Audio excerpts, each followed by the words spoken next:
Alors, concernant la jeunesse, la première chose qu'il faut faire, je crois, c'est écouter les jeunes. Il faut arrêter de faire de la politique pour les jeunes, il faut faire avec eux. Et donc, il faut des lieux où on entend, où on écoute leurs demandes. Ça, c'est la première chose. La deuxième chose, c'est qu'il faut prendre concrètement à bras-le-corps toutes les problématiques qui concernent la jeunesse. Parce que le bizutage social, que ce soit à l'entrée ou à l'accès à l'emploi, que ce soit à l'accès à un logement digne, ou par exemple, dans la représentation politique, ou même syndicale, il faut réellement que ces problématiques-là soient au cœur des politiques de la jeunesse. Et il y a un phénomène aussi nouveau, c'est que les générations qui arrivent seront au cœur d'un nouveau défi, puisque aujourd'hui il faut s'occuper de ça, puisque c'est urgent, c'est le réchauffement climatique, et donc il ne faut pas laisser sur la tête des générations futures la dette climatique.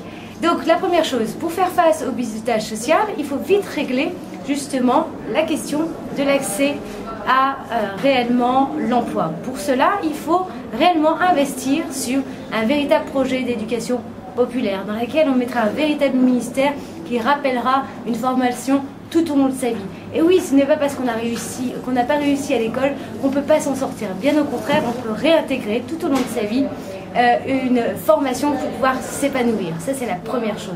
La deuxième chose, nous, on est projet, un revenu et un jeune. Ça veut dire quoi concrètement? Il faut réellement mettre en place aujourd'hui un revenu d'autonomie pour toutes et tous. Parce que être autonome, c'est plus dépendre de ses parents, c'est pouvoir vivre complètement de manière autonome concernant ses études, concernant son logement, et puis pour le logement, qui est un indicateur justement d'inégalité sociale, puisqu'ils arrivent tout le temps les derniers entrants. Il faut vraiment faire exploser cette bulle immobilière. C'est pas juste que les jeunes paient 4 fois plus de loyers que les autres. Donc il faut encadrer les loyers, et il faudra construire beaucoup plus de chambres universitaires, mais bien sûr on les fait en éco-construction, c'est-à-dire avec des matériaux économiques pour justement répondre au réchauffement climatique. Ça, c'est la première chose. Et la deuxième chose, je terminerai juste par là, il faudrait vraiment que les partis politiques, les institutions, quelles qu'elles soient, laissent la place aux jeunes, parce que les jeunes sont aussi légitimes que les aînés. Voilà.